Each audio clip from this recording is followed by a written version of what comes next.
For years, this man stood at the pulpit and spoke about forgiveness. What no one knew was what he was hiding. In the late 1970s and early 1980s, few religious figures in America rose as fast or fell as publicly as Peter Popoff. He did not build his empire from a traditional pulpit or a quiet congregation. Instead, he turned television studios into sanctuaries, mailboxes into confessionals, and desperation into a business model that generated millions of dollars. To his followers, Popoff was a prophet with divine insight. To investigators and journalists, he would become one of the clearest examples of how faith, money, and deception could intertwine into something dangerous. Peter Popoff presented himself as a man chosen by God, blessed with the supernatural ability to heal the sick and reveal hidden truths. His televised crusades were emotionally charged productions. Camera lights bathed large auditoriums filled with people who were ill, broke, frightened, or clinging to hope. Popoff would stride across the stage with a Bible in one hand and a microphone in the other, calling out strangers by name, address, and medical condition. To those watching at home, it appeared miraculous. He seemed to know things no human could know. Faith surged. Donations followed. If you follow real stories where faith and power collide, this channel is for you. What audiences did not know was that Popoff's divine revelations were not coming from heaven. They were coming through an earpiece. Behind the scenes, Popoff's wife, Elizabeth, sat with stacks of prayer letters that had been mailed in by viewers. These letters often included deeply personal details, illnesses, financial problems, family tragedies. Using radio transmitters, she would feed this information directly into Peter's ear during live performances. When he called out a woman in the crowd by name and described her cancer diagnosis or her husband's job loss, the crowd erupted in awe. But the truth was chillingly simple. The information had been volunteered in writing, often by people who believed they were communicating privately with God's ministry. The emotional manipulation was relentless. During broadcasts, Popoff told viewers that God demanded specific acts of faith, usually in the form of money. He encouraged people to send in seed offerings, promising that financial miracles would follow. Letters were sent back to donors claiming prophetic insight into their future prosperity. Those who were already struggling financially were told that their hardship was a test, and that giving more would bring divine reward. Many did exactly that. Elderly viewers sent their savings. Disabled individuals mailed checks they could not afford. Some followers reported skipping medical treatment because they believed they had been healed during Popoff's crusades. Others sank deeper into debt, convinced that a breakthrough was just one more donation away. The collapse began in 1986, when Popoff's operation caught the attention of skeptic and magician James Randi. Randi had long challenged so-called faith healers, arguing that their miracles were staged and their claims fraudulent. During one of Popoff's televised events, Randi and his team used radio scanners to intercept the signals being transmitted to Popoff's earpiece. What they recorded was devastating. Live on television, Randi played audio recordings of Elizabeth Popoff feeding her husband detailed information about audience members, names, addresses, illnesses. Everything Popoff claimed to receive directly from God was being whispered to him electronically. The evidence was clear, specific, and undeniable. Millions of viewers watched as the illusion shattered in real time. The fallout was immediate and severe. Donations dried up almost overnight. Lawsuits followed. Investigations revealed that Popoff Ministries had accumulated massive debts while continuing to solicit money from vulnerable followers. In 1987, Peter Popoff Ministries filed for bankruptcy, listing millions of dollars in liabilities. For many, it appeared to be the definitive end of his career, but the story did not end there. Years later, Popoff would quietly return to televangelism, rebranding himself and adjusting his tactics. Instead of claiming to heal cancer on stage, he focused on miracle spring water, mailed to donors with promises of financial blessing. Regulatory agencies once again took notice, accusing his ministry of deceptive practices. Fines were issued, warnings were released. Yet Popoff continued, proving how resilient and profitable religious exploitation could be. The aftermath left deep scars. Former followers described feelings of shame, betrayal, and spiritual confusion. Many had trusted Popoff not just with their money, but with their faith, their health, and their hope. Some never returned to organized religion. Others struggled to reconcile belief with the knowledge that it had been weaponized against them. The case of Peter Popoff exposed something unsettling: how easily authority cloaked in holiness can bypass skepticism. He did not rely on force or overt threats. He relied on trust, on belief, on the idea that questioning a man of God was the same as questioning God himself. Even decades later, Popoff's story serves as a warning, not just about one man, but about a system that allows charisma and religious language to override accountability. It shows how technology, when paired with faith, can create illusions powerful enough to drain bank accounts, destroy credibility, and leave emotional wreckage behind. In the end, Peter Popoff was not undone by divine judgment or spiritual reckoning. He was undone by evidence, by recordings, by the simple exposure of truth. And yet, the fact that his ministry survived at all raises a haunting question: how many others learned from his methods, refined them, and continued on unseen? When faith becomes a transaction and belief is measured in dollars sent, the pulpit stops being a place of refuge. It becomes a marketplace. And in that marketplace, the most dangerous commodity is hope itself. What part of this case shocked you the most? Let me know in the comments. In the quiet town of Eatonton, Georgia, there exists a sprawling, unusual compound that has drawn attention for decades. Most outsiders knew little about it, other than it was home to a self-proclaimed spiritual leader named Malachi Z. York, and his followers, who called themselves the New Warbian Nation. To followers, he was more than a leader. He was a prophet, a teacher, and the gateway to higher spiritual truth. To the surrounding community, the compound seemed bizarre, eccentric, and uncomfortably insular. But beneath the murals, Egyptian-style temples, and strange ceremonies, a more sinister reality had taken root. York arrived in Georgia in the 1990s, after years of building a following in New York. By the time he established his compound, he had amassed dozens of families who lived under his strict control, isolated from mainstream society. He dictated not only the spiritual practices, but also the very routines of daily life: what to eat, when to pray, how to educate children, and how to interact with outsiders. For years, the followers obeyed, believing that disobedience was a path to spiritual failure or divine punishment. Children were homeschooled, adults rarely left the property, and any dissent was met with intense social pressure or threats of ostracism. York claimed he was preparing his people for a coming spiritual revolution, promising wealth, power, and cosmic enlightenment. The compound became self-contained: food production, schools, rituals, and social hierarchy all under his direction. Outsiders were discouraged, and even local authorities admitted that stepping inside often felt impossible. The New Warbians viewed outsiders as dangerous to their spiritual mission, but behind the elaborate rituals, the control was abusive. Investigators later revealed that York had committed sexual abuse against minors over years, exploiting his position of unquestioned authority. Families who joined the New Warbian Nation often had no choice but to comply with his commands. Young girls were coerced into sexual relationships under the guise of spiritual enlightenment. The hierarchy was enforced not just by spiritual rhetoric, but by fear, isolation, and manipulation. The first cracks in the empire came when former members began speaking out. Adults who had grown up inside the compound described being forced into labor, indoctrinated from childhood, and kept from forming relationships outside the group. Some revealed that they had been physically and emotionally abused if they resisted York's directives.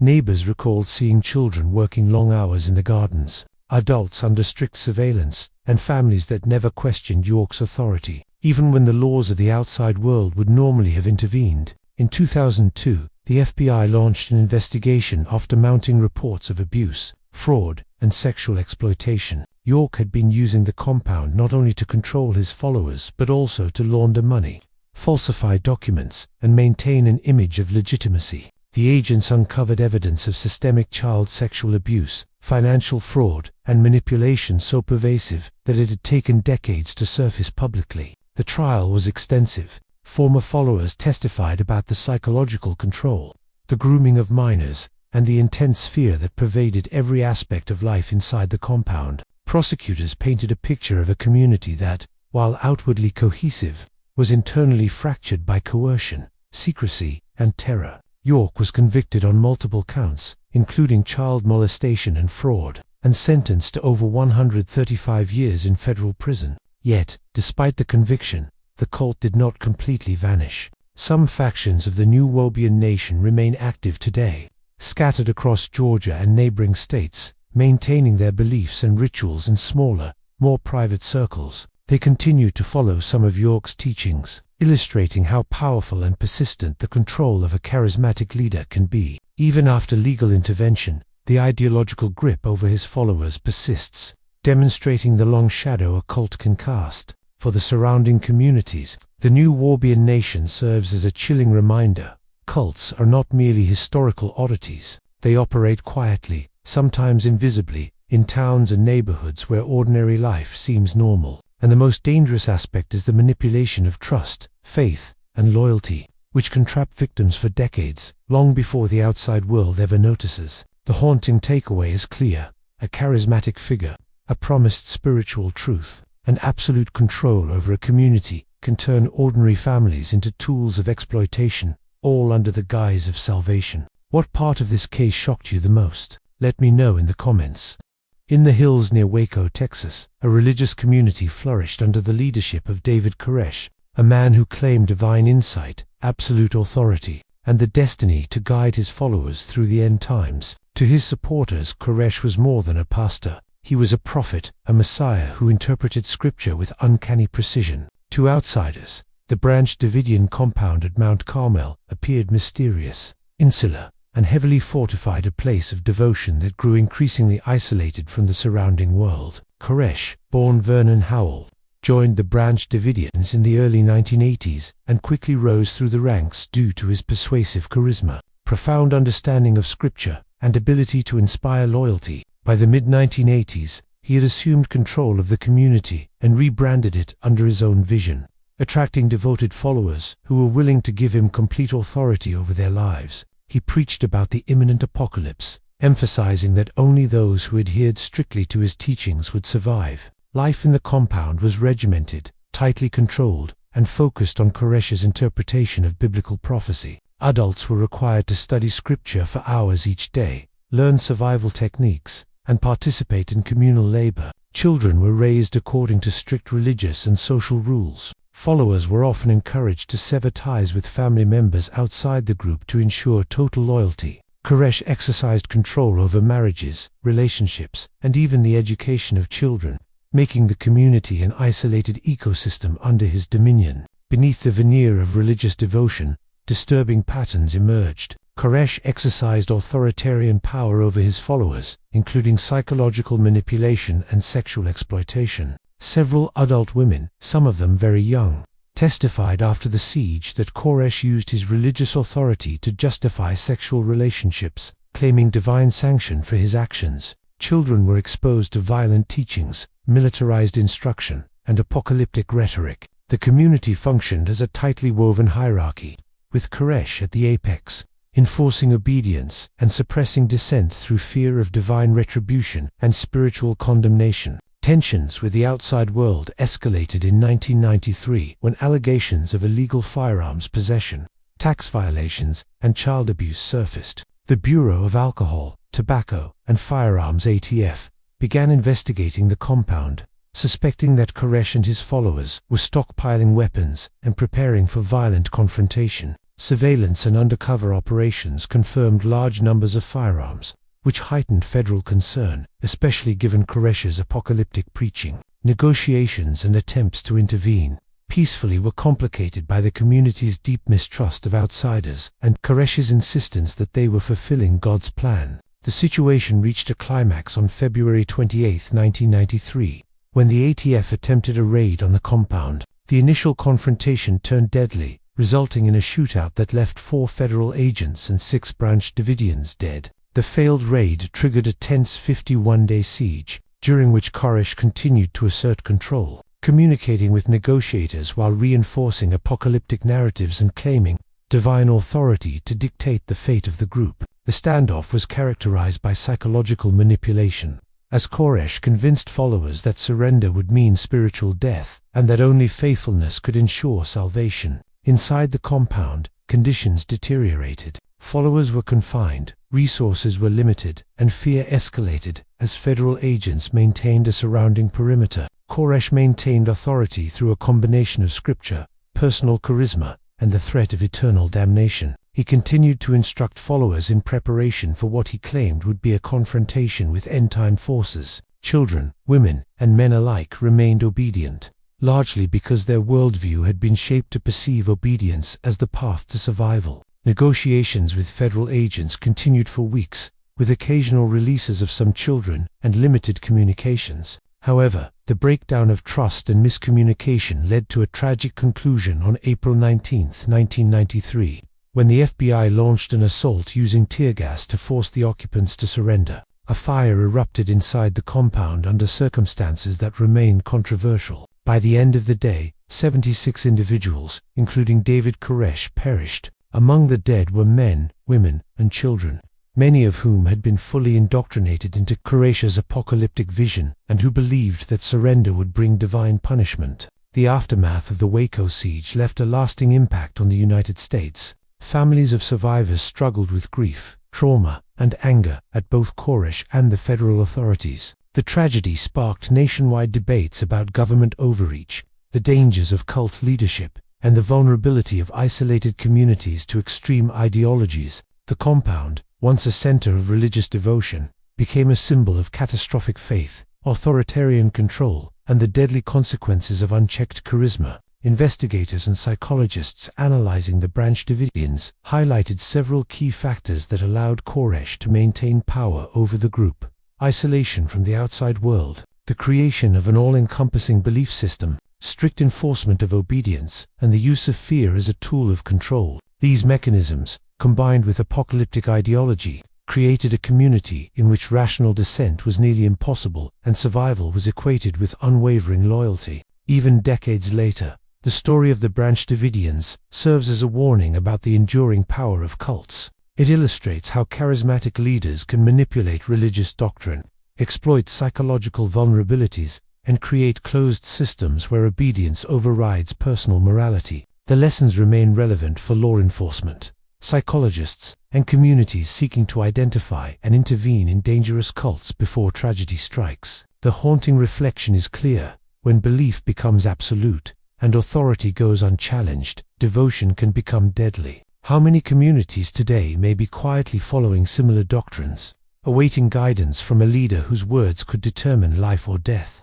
The Branch Davidians demonstrate that faith, when manipulated by a charismatic leader, can become a cage that isolates, controls, and ultimately destroys, leaving behind a legacy of unanswered questions, broken families, and collective trauma that reverberates far beyond the compound walls. What part of this case shocked you the most? Let me know in the comments. In the late 1960s, a small group of young adults in California began following a charismatic evangelist named David Berg, known as the Children of God. The group promised liberation, spiritual fulfillment, and a sense of belonging to anyone who joined. To outsiders, the group's mission seemed rooted in love, community, and devotion. To members, however, the organization became a labyrinth of control, coercion, and abuse. Families were fractured, children indoctrinated, and the very concept of consent distorted under Berg's doctrine. David Berg was a complex figure, part preacher, part cult leader, part manipulator. He preached an extreme interpretation of Christianity, emphasizing free love and divine sexuality as a path to spiritual enlightenment. Initially, this message attracted young, idealistic followers seeking freedom from traditional religious and societal structures. They were drawn to the promise of a utopia, a community where rules of conventional society no longer applied,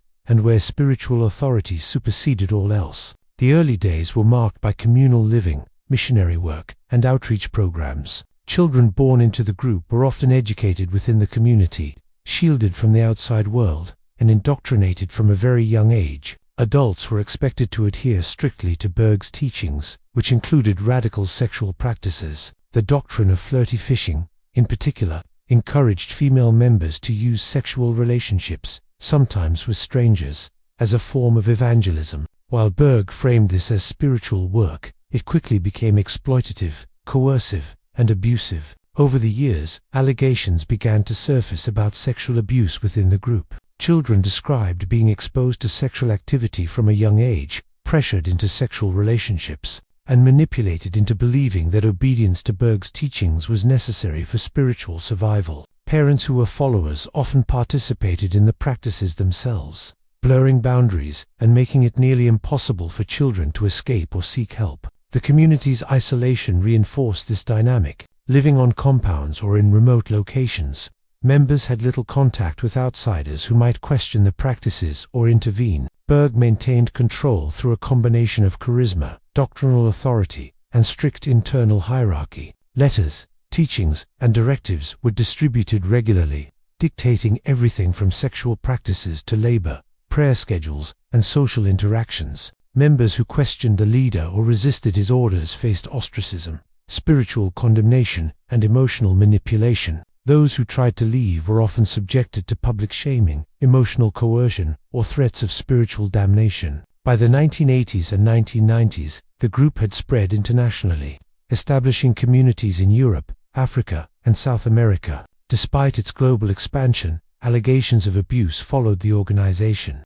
Former members came forward to describe long-term sexual exploitation, manipulation of children, and strict authoritarian control that persisted across continents. The community's growth did not hide the fact that Berg had used his position to enforce compliance and exploit the vulnerable, particularly minors. Legal action against the children of God began sporadically as ex-members testified about abuse. Authorities discovered evidence of child sexual abuse, psychological coercion, and manipulative indoctrination. Internationally, countries investigated the organization, particularly regarding flirty fishing and other practices that endangered minors. The leader, David Berg, died in 1994, but his teachings continued to shape the organization under new leadership, and factions of the Children of God still operate today under the name the Family International, often denying or minimizing past abuses while continuing communal practices that raise ethical concerns. The aftermath for victims has been devastating and lifelong. Many former members report difficulties in adjusting to life outside the cult,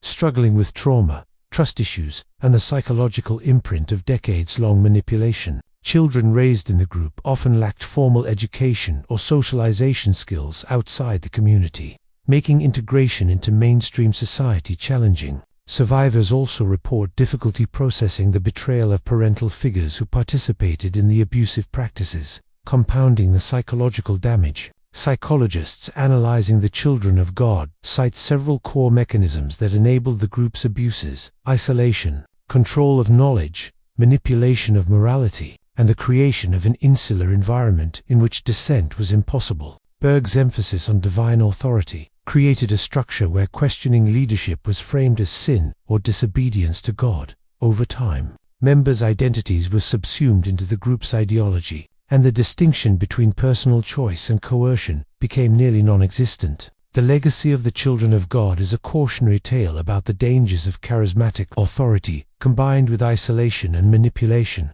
Even decades after Berg's death, the organization continues to operate in various forms, demonstrating the durability of cult structures and the lingering power of ideology over individual autonomy. The psychological, social, and spiritual consequences for members and victims remain profound, and the haunting question for audiences is unavoidable. How many communities today continue to operate under similar principles, presenting themselves as spiritual havens, while systematically exploiting the vulnerable and controlling lives under the guise of divine authority? The story of the Children of God reminds us that cults are not always relics of the past. They can persist, adapt, and continue to manipulate, isolate, and exploit long after the original leader is gone. Faith can be a sanctuary, but in the wrong hands, it can become a prison. What part of this case shocked you the most? Let me know in the comments.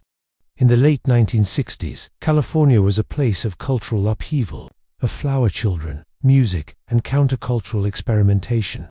Amid this environment, a man named Charles Manson emerged, drawing together a small, devoted group of young followers into a commune that would later become synonymous with terror. To outsiders, he was a charming, eccentric drifter, full of cryptic philosophies. To his followers, he was a prophet, a visionary, and a messiah who promised liberation from societal constraints and entrance into a higher state of consciousness. But behind the veil of idealism and communal living, Manson's ideology twisted into obsession, control, and ultimately, murder.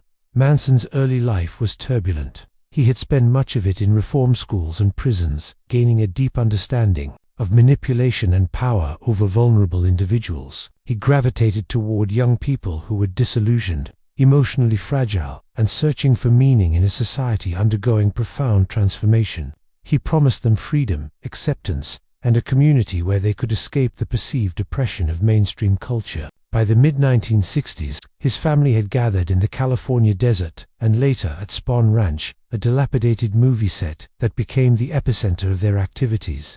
Daily life within the Manson family was structured around absolute obedience to Manson. Members were subject to constant psychological manipulation, praising them when they conformed, shaming them when they expressed doubts, and isolating anyone who resisted. Manson used music, drugs, and apocalyptic prophecies to create an environment in which followers would relinquish personal autonomy and identity. Young women, in particular, were vulnerable, drawn into a system of emotional dependency and sexual control, convinced that their devotion was a path to enlightenment and survival. Manson's teachings included a combination of pseudo-religious ideology, racial apocalyptic prophecy, and personal domination. He preached about an impending racial war he called helter-skelter, claiming that his family must prepare to survive and rule afterward. Every member's life was subordinated to this ideology, with Manson controlling their movements, interactions, and even their intimate relationships. Members were encouraged to abandon families, sever social ties, and accept Manson's directives as divine command. The cult's operations were fueled by drug use, psychological coercion, and a rigid hierarchy.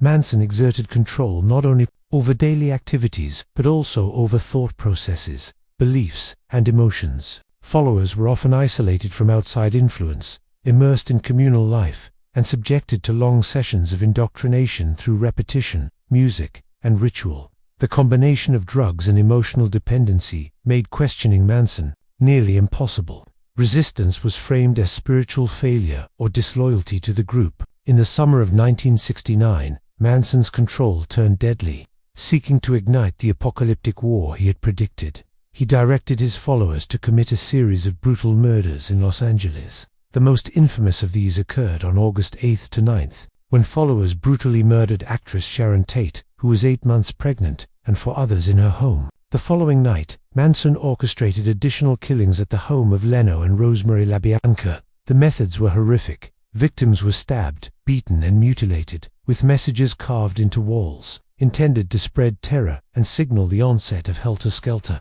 The investigation that followed revealed the terrifying extent of Manson's psychological control. Law enforcement found that the murders were not random acts of violence but carefully planned, executed under Manson's direct influence. Followers were entirely obedient, carrying out brutal acts without hesitation, convinced that they were serving a higher purpose. Manson himself, despite not personally committing the murders, was held responsible under the legal concept of conspiracy and was ultimately sentenced to life imprisonment. The aftermath of the Manson family murders left the nation horrified. Families grieved, communities were shaken, and the media sensationalized every detail of the case. Psychologists and criminologists analyzed the group, highlighting the ways in which a charismatic leader can manipulate vulnerable individuals into committing unspeakable acts. The case became a benchmark for understanding cult dynamics, illustrating the lethal combination of authority, ideology, isolation, and psychological manipulation. Even decades later, the Manson family serves as a chilling example of how ordinary people can be drawn into extraordinary evil. The group's ability to isolate members, suppress critical thinking, and normalize extreme behaviors demonstrates the profound dangers of unchecked charismatic authority.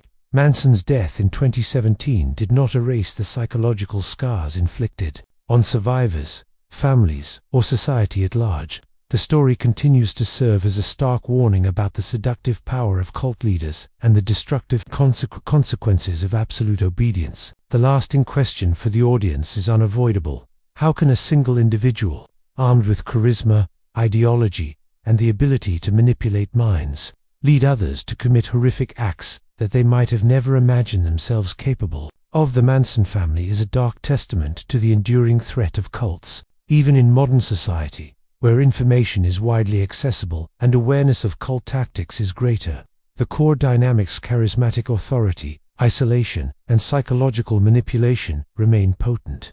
The story reminds us that faith, loyalty, and idealism, when exploited by a dangerous leader, can transform communities, destroy lives, and leave a legacy of fear that endures long after the leader is gone. What part of this case shocked you the most? Let me know in the comments. In the late 1980s, a secretive organization emerged, blending mysticism, apocalyptic prophecy, and ritualistic control over its members. Known as the Order of the Solar Temple, it was founded in Switzerland by Joseph D. Mambro and Luc Jouret, later expanding into France, Canada, and other countries. Two followers, the group represented a path to spiritual enlightenment, the promise of ascension to higher planes of existence, and the opportunity to escape the perceived corruption and chaos of the modern world. To outsiders, however, the Solar Temple appeared increasingly sinister, secretive, and disturbingly manipulative. D. Mambro and Jouret were masterful in their ability to attract followers. Both were charismatic, intelligent, and persuasive, offering an image of spiritual authority and deep knowledge. D. Mambro was the quiet strategist, emphasizing discipline, loyalty, and hierarchical structure. Jouret, a former physician, embodied mysticism and the allure of otherworldly wisdom. Together, they created a compelling narrative. Life on Earth was transient, and only those who followed the Solar Temple's teachings would survive to join a higher cosmic order. This blend of fear, hope, and esoteric knowledge drew in wealthy, educated, and often vulnerable individuals searching for meaning. Life inside the Solar Temple was highly structured. Members adhered to strict routines, including meditation, study of esoteric texts, and rituals that reinforced obedience. Financial contributions were expected, and followers were encouraged to sever ties with the outside world to prevent influence from skeptics or those unworthy of the path. Social isolation, combined with intense indoctrination, created an environment where D. Mambro and Jouret's word was unquestionable. Questioning the leaders, or even hesitating in spiritual practices, was framed as moral failure or a threat to the group's collective destiny. The group also fostered a culture of fear, blending apocalyptic prophecy with existential dread. Followers were taught that the world outside was corrupt, doomed, and incapable of sustaining life. Only the chosen, those who adhered to the Solar Temple's strict hierarchy and teachings, would ascend to higher planes upon death. This narrative, reinforced by ritual and psychological pressure, bound members tightly to the organization. Individual desires, skepticism, or reluctance were overridden by promises of spiritual salvation and eternal life. By the early 1990s, the Solar Temple had grown substantially, with hundreds of adherents across multiple countries. However, troubling reports began to emerge. Some former members described manipulation, coercion, and intense psychological pressure. Others warned that D. Mambro and Jouret encouraged preparations for a dramatic exit from Earth, framing death as a spiritual transition rather than a tragedy. The signs of impending catastrophe were present, but outsiders struggled to intervene, as the group was both secretive and highly organized.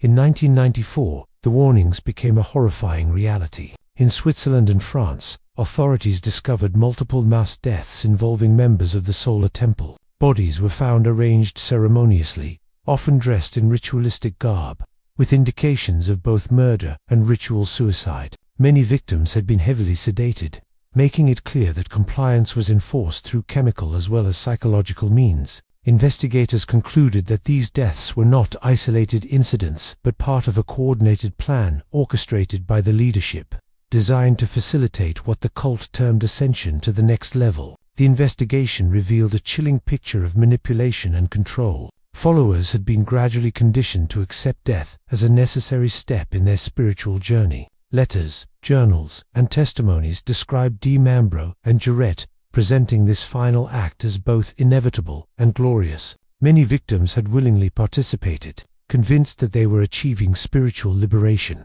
Yet coercion and fear were pervasive, blurring the lines between voluntary action and manipulation. Over the next several years, additional deaths were uncovered in Canada, revealing that the pattern was international. In total, over 70 members perished in ritualistic circumstances tied to the Solar Temple, making it one of the deadliest cult-related incidents of the late 20th century. The scale of the tragedy highlighted the destructive potential of apocalyptic ideology. When combined with charismatic leadership, strict control, and the isolation of members from outside influences. Legal proceedings against the leaders were limited by their deaths in many cases, as D. Mambro and Jarrett were found among the deceased in the initial incidents. However, authorities pursued investigations into accomplices and organizational structures, uncovering financial exploitation, fraudulent practices, and evidence of planning that facilitated the mass deaths. The psychological, social, and spiritual mechanisms at play became the subject of academic and law enforcement analysis,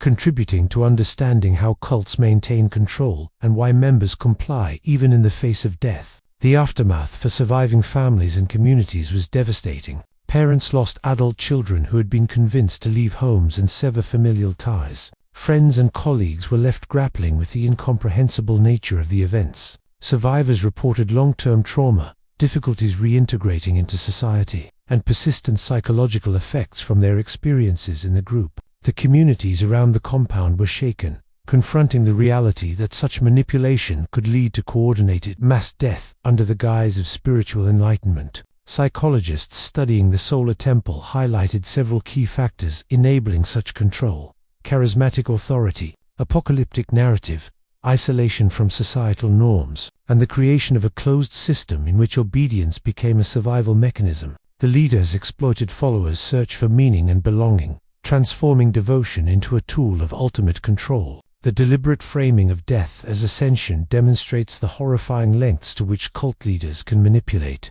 belief to achieve compliance. Even decades later, the story of the Solar Temple serves as a warning about the persistent danger of cults. While the original organization no longer exists in its full form, its ideology and methods are instructive. Groups operating today may use similar psychological techniques, cloaked in spiritual or ideological rhetoric, to exert influence over vulnerable individuals. The lessons of the Solar Temple emphasize vigilance, understanding of cult dynamics, and awareness of the signs of manipulation before tragedy occurs. The chilling reflection remains: how many groups today may be quietly shaping the beliefs, behaviors, and even lives of their members, under the guise of spiritual enlightenment, while orchestrating their destiny according to the leader's vision. The Order of the Solar Temple is a stark reminder that devotion, when exploited by manipulative leaders, can become deadly. Spiritual pursuit, communal loyalty, and ideological adherence,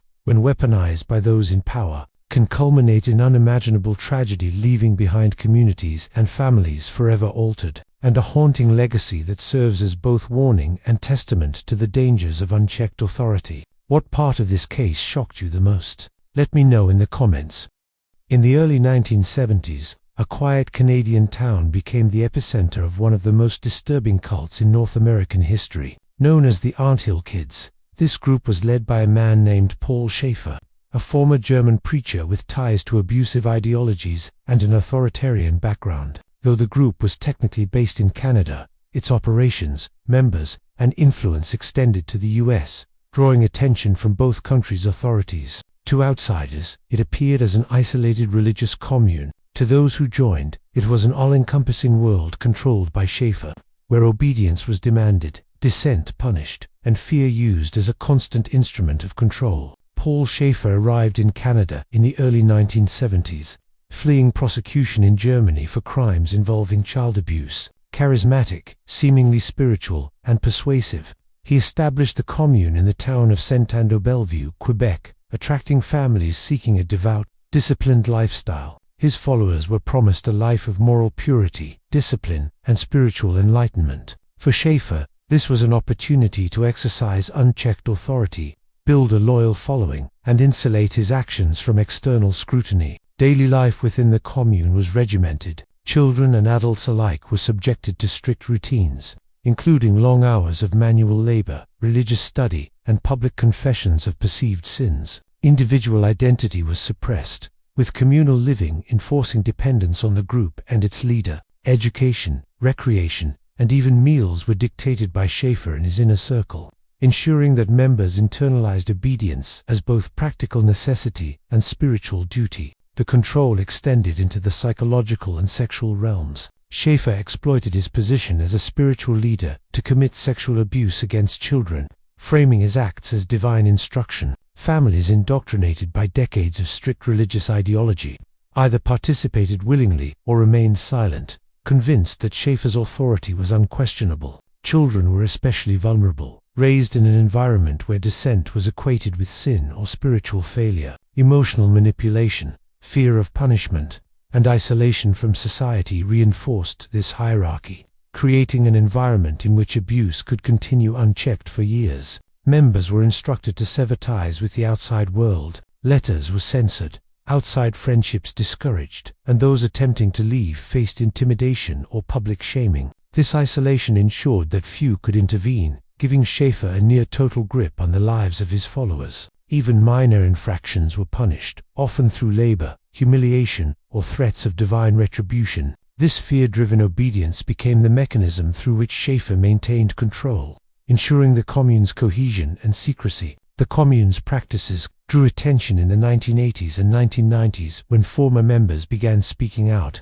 They described pervasive physical, emotional, and sexual abuse, long-term psychological conditioning, and the total domination of personal freedoms. Authorities were slow to intervene, in part due to the commune's geographic isolation and Schaeffer's careful management of public appearances, portraying himself as a moral, spiritual guide. However, investigative journalists, social workers, and law enforcement gradually uncovered the scale of the exploitation. Legal investigations revealed shocking evidence. Schaeffer had maintained meticulous control over finances, manipulated legal documents, and constructed an internal system that allowed abuse to continue undetected. Children were denied adequate education and exposed to sexualized indoctrination. Followers who attempted to resist or leave were threatened with ostracism or retaliation. Interviews with survivors painted a consistent picture of fear, coercion, and psychological manipulation, illustrating the depth of Schaeffer's influence. The cult's influence extended beyond Canada. Some former members relocated to the US, spreading the doctrine, recruiting new followers, and maintaining secretive operations. Reports indicated that Schaeffer had correspondence with sympathetic individuals in the US, some of whom adopted the commune's rigid ideologies and sought to replicate the controlled environment in smaller groups. This transnational aspect highlighted the challenges of monitoring cult activity, particularly when leaders operated across borders, insulated by secrecy, and protected by loyal followers. In 1996, after decades of abuse, Schaeffer was finally arrested in Chile, where he had fled to avoid prosecution. Legal proceedings confirmed years of sexual abuse, fraud, and psychological manipulation. He was extradited to Germany, where he faced additional charges for his crimes against children. His arrest marked the collapse of the formal commune, though fragments of the ideology continued among followers who remained loyal to his teachings. Many former members struggled to reintegrate into society, carrying with them trauma, distrust, and lifelong psychological scars. The aftermath of the Anthill Kids operations underscores the enduring danger of cults. Families were torn apart, children's lives irreparably harmed, and communities left grappling with the hidden crimes committed within their midst. Psychologists studying the case emphasized the mechanisms that enabled Schaeffer's control: isolation, the creation of an omnipotent leader figure, rigorous enforcement of obedience, and the manipulation of moral and religious beliefs. These techniques created an environment in which individuals were stripped of autonomy and made complicit, willingly or not, in sustaining the leader's power. Even decades later, the story serves as a cautionary tale. Variants of the Anthill Kids' methods: charismatic leadership, psychological manipulation, and insular community structures remain in modern cults, often less visible but equally dangerous.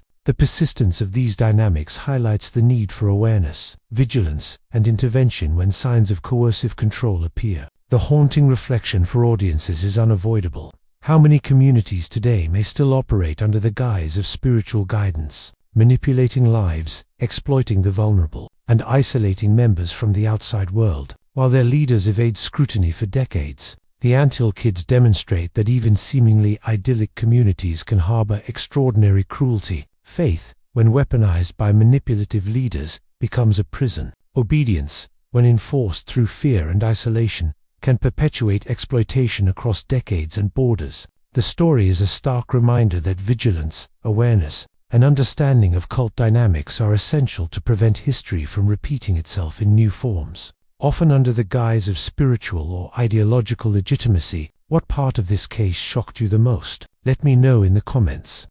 In the late 1970s, a new religious group emerged in the United States that promised spiritual enlightenment, purpose, and communal belonging. Known as the Church of Bible Understanding, it was founded by Klaus Beck, a charismatic yet domineering figure whose teachings quickly drew followers, particularly young adults seeking direction during a period of cultural upheaval. To outsiders, the group appeared to be a simple, devout Christian organization. To those who joined, it became a rigid, manipulative environment where obedience was enforced, critical thought discouraged, and personal freedoms subordinated to the leader's authority. Klaus Beckgaard, born in Denmark, arrived in the United States in the 1970s, bringing with him a vision of a disciplined, faith-driven community. He positioned himself as the sole interpreter of God's will, demanding unquestioned obedience from his followers. The group promised spiritual salvation, meaningful work, and a close-knit community, but its practices masked a darker reality of coercion,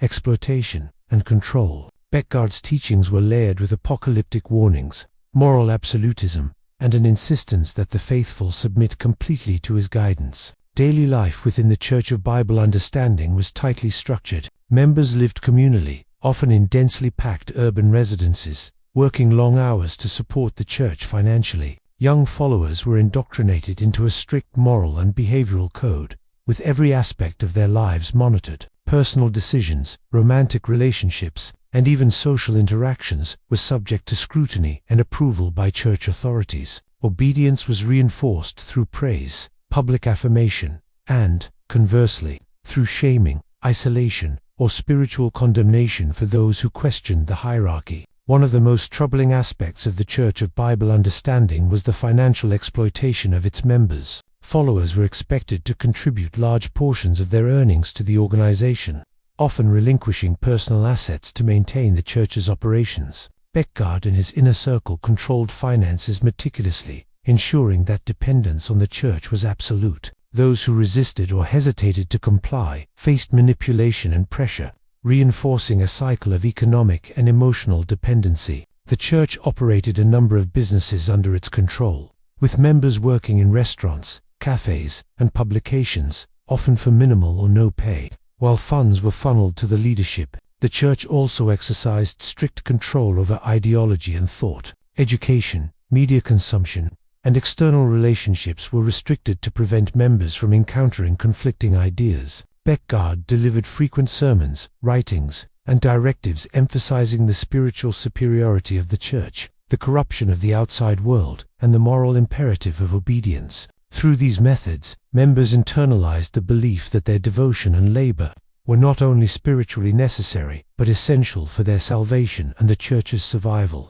Reports and testimonies from former members revealed the psychological manipulation pervasive within the church. Followers described long-term indoctrination, where fear, guilt, and shame were used to enforce compliance. Romantic and sexual relationships were tightly controlled, with the leader asserting moral authority over private matters. Children raised within the church were taught to prioritize obedience above personal well-being, and dissent was framed as spiritual failure or moral weakness. Many members struggled with cognitive dissonance, torn between loyalty to the church and awareness of exploitation and abuse. Over the decades, the church became notorious for its coercive practices and manipulative control. Investigations by journalists, law enforcement, and former members uncovered patterns of abuse, including financial exploitation, emotional coercion, and psychological manipulation. However, Beckgaard's careful cultivation of loyalty and the insular nature of the community often prevented external scrutiny from having immediate effect.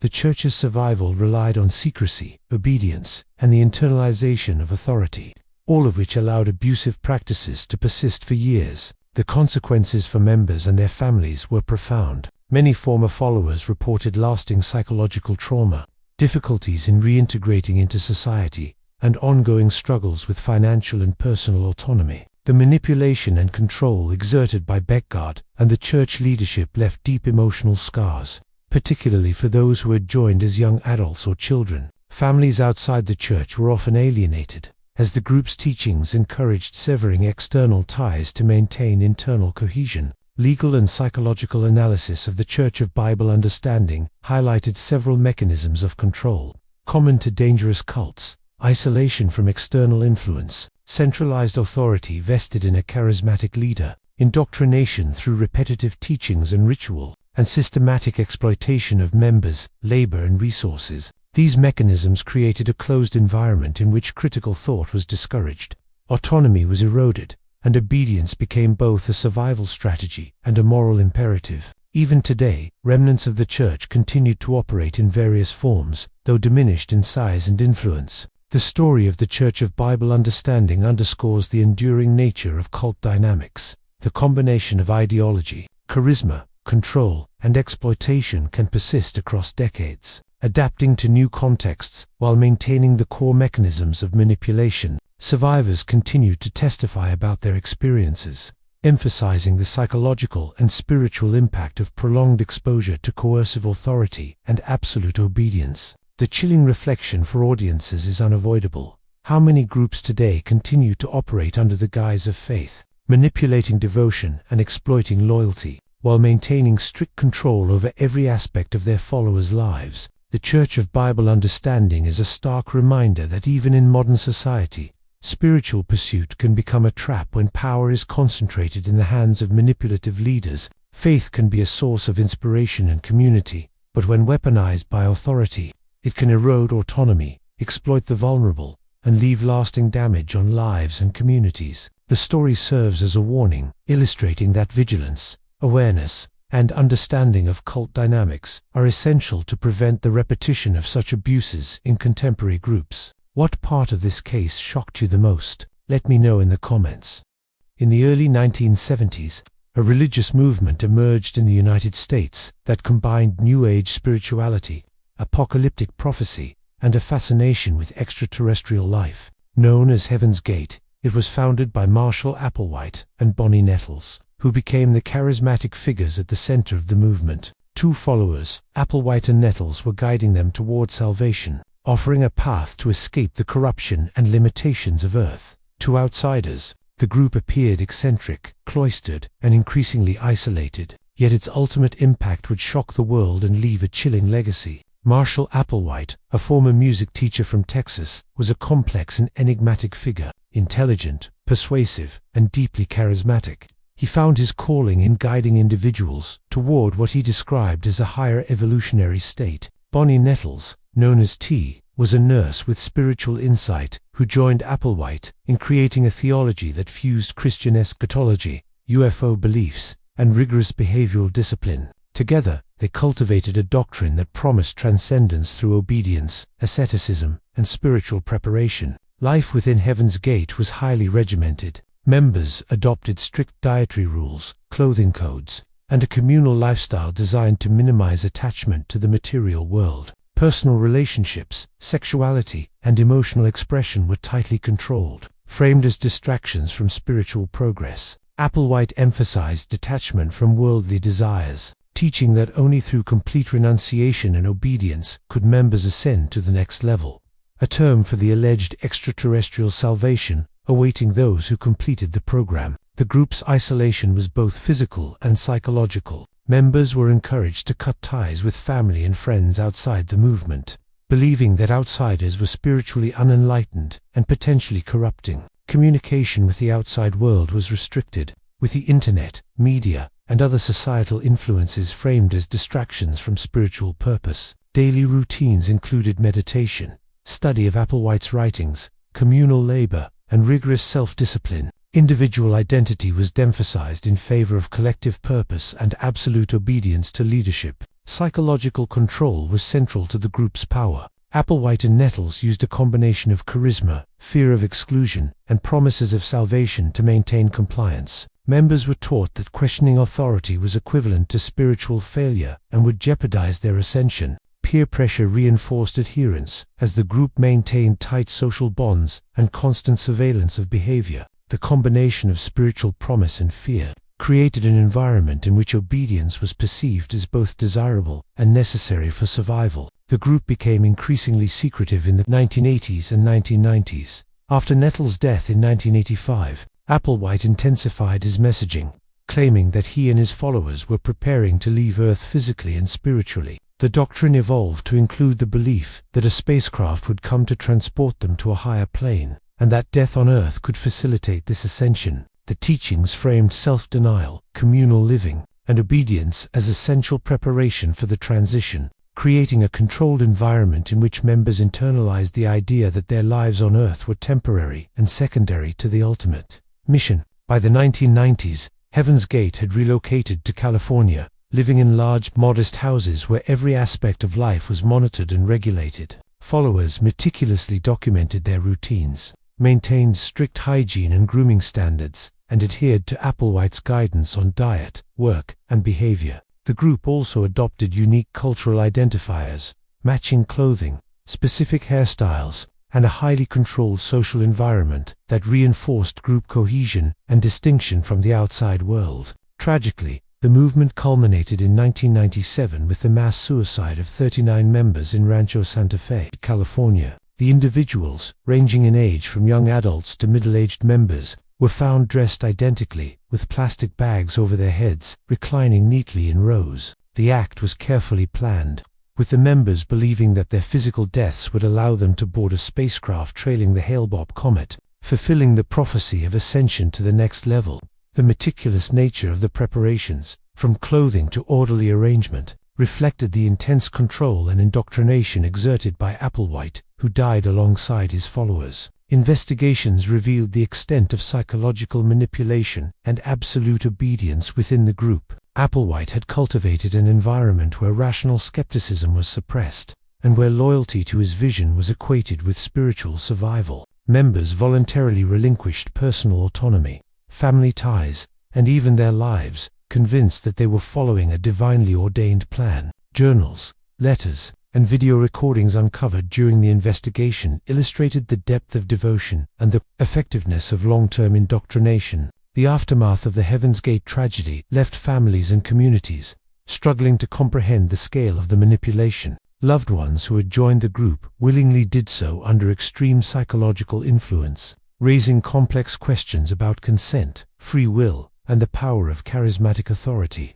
Media coverage sensationalized the event, but experts in psychology and cult studies used the case to understand how ideological control, isolation, and promises of transcendence can lead to extreme outcomes. Psychologists analyzing Heaven's Gate highlighted the key elements that enabled Applewhite's control: ideological indoctrination, social isolation, rigid lifestyle rules, and the creation of an ultimate, unquestionable goal. These mechanisms made members susceptible to extreme obedience, including the ultimate act of self-destruction. The case demonstrates the enduring dangers of cult dynamics, particularly when leaders combine charismatic authority with promises of transcendence or esoteric knowledge. Even decades later, the story of Heaven's Gate serves as a cautionary tale about the perils of surrendering autonomy to charismatic authority. The group's tragic end underscores how belief, when manipulated, can override self-preservation instincts and critical thinking.